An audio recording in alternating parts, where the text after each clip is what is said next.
원자력기사 기출풀이 2010년 원자력 개통공학 1번에서 10번입니다. 풀이 영상의 지속적인 업로드를 위해서 구독 꼭 부탁드립니다. 문제 풀이가 잘못된 경우 고정 댓글로 안내하겠습니다.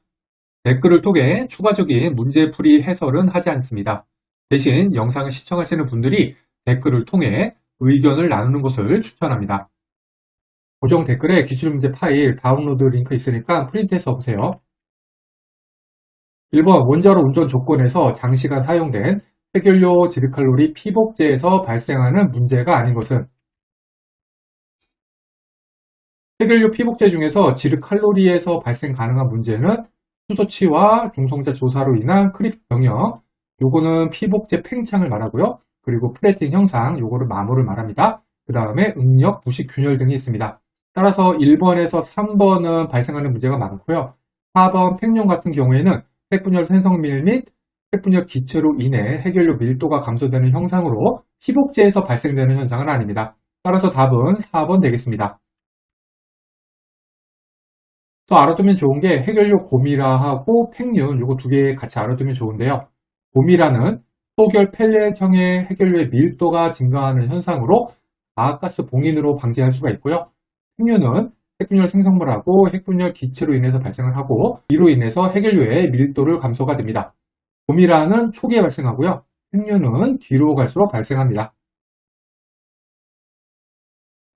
2번 해결료 펠렛하고 피복제 상호작용 PCI에 의한 해결료 파손을 억제하는 방법이 아닌 것은 여기서는 우선 응력, 부식, 균열이 발생하는 과정을 알아두면 좋은데요. 우선 출력이 증가를 하게 되면은 중성자 조사가 증가를 하게 되고 이렇게 되면은 핵분열 생성물이 계속해서 축적이 되거든요. 그러면은 앞서 본 펠렛 팽창이랑 피복제 내격 감소, 이 플래팅 형상, 펠렛은 팽창을 하고 피복제는 감소를 하면 두 개가 맞붙게 되겠죠.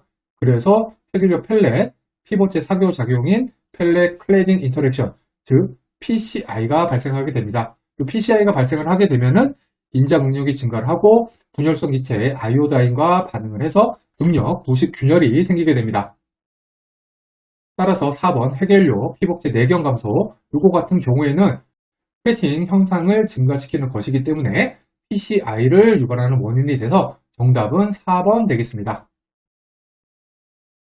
3번 해결료 제작 시 펠렛과 피복제 사이에 일정한 간극을 유지하는 이유가 아닌 것은 이번에도 PCI 관련된 문제입니다. 다시 한번 보면 출력 증가, 핵분열 생성물 축적, 그 다음에 크리프 변형, 플래팅 현상으로 인해서 PCI가 발생을 하게 되는 거죠. 그런데 여기 보면은 펠릿하고 피복제 사이에 요만큼의 간극을 두면은 이게 부피가 늘어날 때 어느 정도 완충작용을 해줄 수가 있잖아요. 즉, 간극을 유지하는 이유는 펠렛하고 피복제가 닿지 않게 해서 PCI를 예방하기 위함입니다. 여기서 보면은 1번에서 3번 같은 경우에는 모두 간극을 둠으로써 수용이 되는 부분인데 4번은 해당이 되지 않죠? 그래서 답은 4번 되겠습니다. 가끔 가다가 보면은 핵연료에 헬륨을 충전할 이유를 문제가 나오는데요. 핵연료에다가 헬륨을 충전하는 이유는 피복제 손상 방지, 응력 감소, 열 전도도 향상입니다. 이것도 플러스로 하나 알아두시면 좋겠습니다. 4번 원자로 압력 용기에 중성자 조사 치하에 영향을 미치는 인자가 아닌 것은 중성자 조사 치하는 중성자 조사로 정도나 강도가 증가하는 현상으로 저온에서 발생합니다. 여기서 저온이 가장 중요한 부분입니다. 중성자 조사 치하는 용기의 화학적 조성, 조사 속도, 그 다음에 조사 온도에 영향을 받습니다. 이렇게 세 가지 암기해야 되는 부분입니다. 따라서 답은 4번 되겠습니다. 가동기간 중에 중성자 조사 치하 상태를 평가하기 위한 압력용기 감시 10편 시험 방법, 이것도 종종 묻는 문제인데요. 충격시험, 파괴인성시험, 인장시험, 그래서 충, 파, 인, 전원 이렇게 여기 있거든요. 요거 관련돼서는 한 3년에 한 번꼴로 문제가 나오니까 이것도 꼭 암기해 두시기 바랍니다.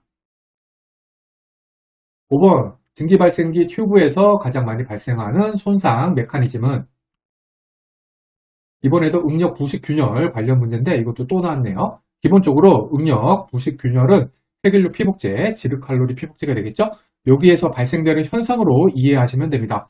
다만 증기발생기 튜브에서도 많이 발생하기도 하므로 답은 3번이 되겠습니다. 일반적으로 응력 불식 균열이라고 하면은 해결료 피복제에서 발생한다고 생각했기 때문에 이 3번 고르시는 분들이 별로 없었을 것 같아요. 오답률이 굉장히 높았을 것으로 예상되는 문제입니다. 6번 다음 펌프의 공동현상과 방지책에 대한 설명 중 틀린 것은 기계공학과라면 아주 쉬운 문제겠지만 원자력 전공자들에게는 조금 생소한 문제가 될 수도 있을 것 같습니다. 공동, 즉 캐비테이션은 유체를 빠른 속도로 이송시키는 펌프 내부에서 순간적으로 발생되는 저압, 이거 중요합니다. 저압으로 인하여 내부에 기포가 생기고 이 기체 방울에 의해서 펌프 내부 설비가 악영향을 받는 현상을 말합니다. 즉 압력 저하로 액체가 기화되어서 발생하는 거죠.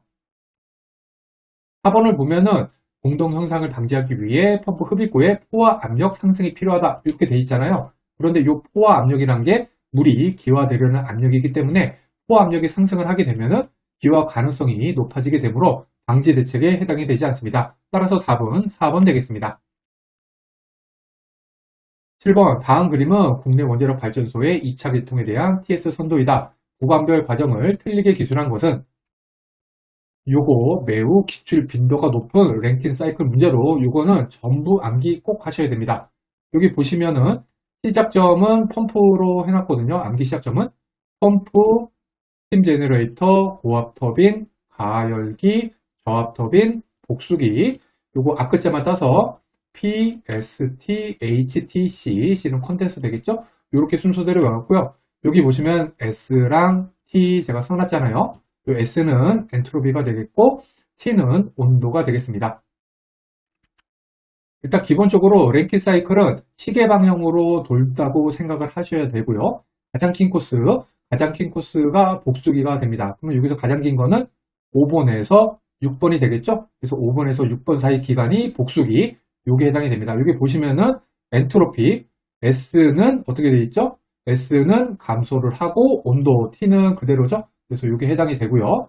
그 다음에 6번에서 7번은 이거 다음으로 돌아오면은 펌프가 되겠고 7번에서 1번은 SG, 그 다음에 1번에서 2번은 고압 터빈, 그 다음에 2번, 3번, 4번 이거 묶어가지고 가열기, 그 다음에 4번에서 5번은 저압 터빈 요게 되겠습니다. 문제를 보면 4번이 틀렸는데요. 아까 전에 5번에서 6번 구간 요거는 엔트로피가 감소를 하고 온도는 그대로인 복수기 구간이 되겠죠. 따라서 정답은 4번이 되겠습니다. 8번 냉각제의 주요 요구 요건에 대한 설명 중 틀린 것은 일단 보기 2번에 보면은 높은 유도 방사능 요거 써있죠. 유도 방사능이란 거는 중성자, 양성자, 감머선이 원소와 충돌을 해서 방사성 핵종이 생성되어 발생되는 유도된 방사능을 말합니다. 따라서 유도 방사능이 높다는 것은 방사능을 많이 방출한다는 것이기 때문에 냉각체가 갖춰야 할 요건이 될 수가 없습니다. 따라서 답은 2번이 되겠고요. 참고로 여기 보시면은 1차 냉각제에 요구되는 성질 제가 정리해 두었거든요. 열 중성자 흡수 단면적이 작은 것, 열 용량이 큰 것, 열 전달률이 큰 것, 그 외에도 여기 정리해 뒀으니까 이 중에서 이거 3개, 요거는 가장 중요한 거고요. 나머지도 한번 읽어보시기 바랍니다. 9번 다음 중 핵연료, 원료 물질들로 연결된 것은 핵 분열성 물질하고 핵 원료성 물질 종류는 암기사항입니다. 피사일, 즉 핵 분열성 물질은 열 중성자로 핵 분열을 일으키는 건데요. 플루토늄 239, 플루토늄 241, 우라늄 233, 우라늄 235가 해당이 되고요. 핵 원료성 물질, 퍼타일은 톡 중성자로 핵 분열을 일으키는 물질로 토리움 232, 우라늄 234, 우라늄 238이 해당이 됩니다. 따라서 답은 2번이 되겠고요. 참고로 핵 원료성 물질에서 톡 중성자로 이게 핵 분열이 잘 일으켜지는 이유는 핵 반응 당면적이 이 원소들이 크기 때문이고요. 열 중성자로 안 되는 이유는 결합 에너지가 커서 고에너지 중성자에 의해서만 핵분열이 가능하기 때문입니다. 10번 원전 핵연료인 이산화 우라늄 UO2의 특성에 대한 설명 중 틀린 것은 제가 여기 핵연료 물질 종류별로 특징을 정리해 두었는데요. 이산화 우라늄 같은 경우에는 세라믹 핵연료와 동일하게 상온에서 깨지기가 쉽고 녹는 점이 높아서 안정성이 높고요. 그리고 이산화 우라늄은 전기 전도도가 온도가 상승함에 따라서 지수적으로 증가를 하지만 열 전도도는 한 0.02에서 0.10 와트 per cm 제곱 세크 도씨로 온도에 따라서 감소를 하게 됩니다. 따라서 3번 보면은 열 전도도는 온도가 상승할수록 증가한다. 요건 틀렸죠? 답은 3번 되겠습니다. 하나 더 말하면은 4번 보면은 파괴 강도는 기공도가 낮고 결정립이 작을수록 크다. 이렇게 돼 있잖아요. 여기서 파괴 강도는 말 그대로 파괴가 되는 강도로 입자, 결정립이라고 합니다. 이 결정립이 클수록 작은 강도로도 파괴가 되기 때문에 입자가 클수록 파괴 강도는 작아져서요. 4번 같은 경우에는 정답이 되겠습니다.